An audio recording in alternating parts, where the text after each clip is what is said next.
పంపించండి పంపించండి first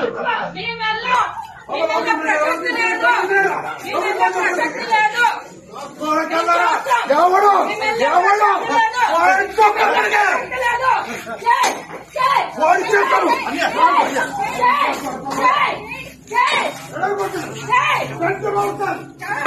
complaint ఇచ్చారు పంపించండి పంపించండి పంపించండి ఫస్ట్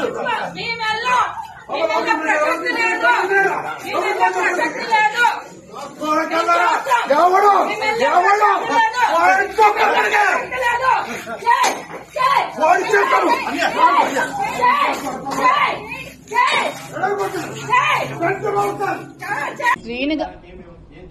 శ్రీను గారు మేమైతే పెళ్లి చేసుకోలేదు. ఎందుకంటే ఇల్లీగల్ గా పెళ్లి చేసుకోవడం అనేది చాలా తప్పు. ఎందుకంటే నాకు డైవర్స్ అవ్వలేదు, అతను కూడా డైవర్స్ అవ్వలేదు. సో మేము ఎక్కడ కూడా మ్యారేజ్ చేసుకోలేదు.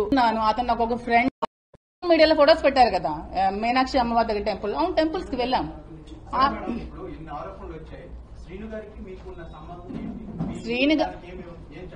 శ్రీను గారు మేమైతే పెళ్లి చేసుకోలేదు. ఎందుకంటే ఇల్లీగల్ గా పెళ్లి చేసుకోవడం అనేది చాలా తప్పు. ఎందుకంటే నాకు డైవర్స్ అవ్వలేదు, అతను కూడా డైవర్స్ అవ్వలేదు. సో మేము ఎక్కడ కూడా మ్యారేజ్ చేసుకోలేదు.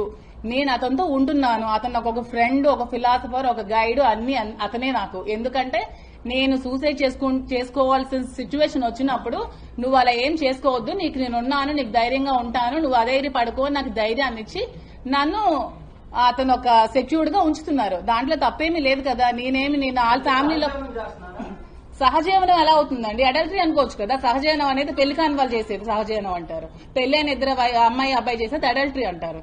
అడల్టరీకి అక్కడ సుప్రీంకోర్టులో కూడా ఇది ఏం లేదు. దాన్ని ఎవరు ట్రాప్ చేసినా పడిపోవాలి కదండి. ట్రాప్ చేస్తే పడిపోయే వాళ్ళు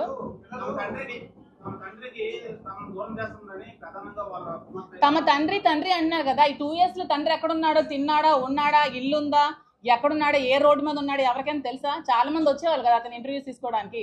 అతను ఎలాంటి సిచ్యువేషన్ లో ఉండేవాడో, కొన్ని రోజులు రోడ్డు మీద ఉన్నారు. ఆ విషయం తెలుసా పిల్లలకి? మరి అప్పుడేమయ్యారు పిల్లలు?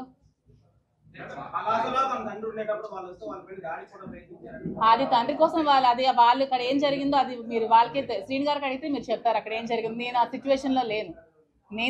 నాకు తెలిసింది ఏమంటే 2 years గా అతను చాలా స్ట్రగుల్స్ ఫేస్ చేసి ఇంటికి తాళం ఆవిడ వేసేస్తే నడి రోడ్ మీద ఉంటే మేము చూసుకోవాల్సి వచ్చింది. ఈవెన్ ట్రాప్ చేసి అంటారు కదా, ఎందుకు? ఓకే, ఆ శ్రీను గారికి ఏం ఆస్తుందో చెప్పండి నాకు అంటున్నాను నేను. శ్రీను గారికి ఉన్న ఆస్తి ఏమిటి? శ్రీను గారికి ఉన్న ఇల్లు వాణి గారికి ఇచ్చేశారు. శ్రీను గారికి ఉన్న ఫ్యాక్టరీ వాణి గారికి ఇచ్చేశారు. శ్రీను గారికి బ్యాంక్ బ్యాలెన్స్ కూడా 0. శ్రీను గారికి అంటూ ఏం ఆస్తి లేదు. సో నేను శ్రీను గారిని దేనికోసం ట్రాప్ చేస్తానో మరి వాళ్ళకే తెలియాలి. ఎక్కడ సంపాదించారంటే కొంచెం చెప్పండి నాకు కూడా, డీటెయిల్స్ ఏమైనా ఉంటే. మరి ఏమైనా మీరైనా ఎంక్వైరీ చేయండి. నాకు తెలిసి శ్రీను గారి పాలిటిక్స్ లోకి వచ్చి నీతి నిజాయితీ ఉన్న నాయకుడు ఎవరైనా ఉన్నారంటే శ్రీను గారే. అతను ఏమైనా కరప్షన్ చేయరు సంపాదించడానికి. అతని దగ్గర ఆస్తులు అంటూ ఏమీ లేవు, ఉన్నవన్నీ ఫ్యామిలీకి ఇచ్చేసారు. సో అతన్ని ట్రాప్ చేసి నేనేం లబ్ధి పొందాల్సిన అవసరం నాకు లేదు. నేను ఫైనాన్షియల్ గా వెల్ సెటిల్డ్. నాకు వైజాగ్ లో నాకు ఆస్తులు ఉన్నాయి. మా ఫ్యామిలీ వాళ్ళు శ్రీకాకుళంలో ఎవరికైనా చెప్తారు చాలా వెల్ సెటిల్డ్ ఫ్యామిలీ. అక్కడ అత్తగారి ఫ్యామిలీ కూడా చాలా వెల్ సెటిల్డ్. నాకంటూ ఫైనాన్షియల్ గా నాకు చాలా అసెట్స్ ఉన్నాయి.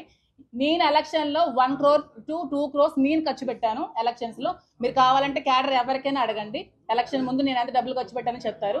నా పర్సనల్ గా నా అమౌంట్ నేను ఎలక్షన్ లో ఖర్చు పెట్టి ఎలక్షన్ చేశాను. సో దేనికోసం ట్రాప్ చేయాల్సిన అవసరం నాకైతే లేదు. ఇది క్లారిటీగా తెలుసుకుంటే చాలా మంచిది.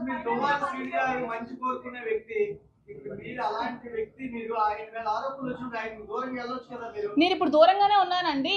వాళ్ళ ఫ్యామిలీ కావాలంటే కలవమానండి. అతను అదే అంటున్నాను కదా, ఆవిడకి ఏమైనా సమస్యలు ఉంటే వాళ్ళ హస్బెండ్ తో కూర్చొని తెలుసుకోమనండి.